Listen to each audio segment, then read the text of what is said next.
ma Kisumu. Komachielo en seche gima bende piny Kenya riwore gi pinje mamoko e dhialo odiochieng kedo kod ratich oganda.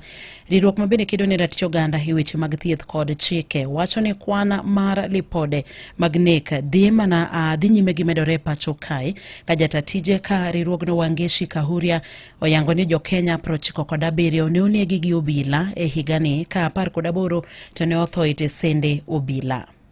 Between January and December 2025, Kenya experienced a disturbing rise in 1. State repression, oppression of citizens, and suppression of voice. Excessive use of force, targeted attacks on civil society, on journalists, on activists, on human rights defenders. Shrinking civic space, systemic impunity by state institutions, and as documented in the People Power and Attack Report 2025 that was launched yesterday, 9th December by Civicus, Kenya Human Rights Commission and CFF, it additionally, unfortunately, categorizes Kenya as being in the oppressed state of human rights and democracy. That raises serious alarm regarding the country's democratic health and constitutional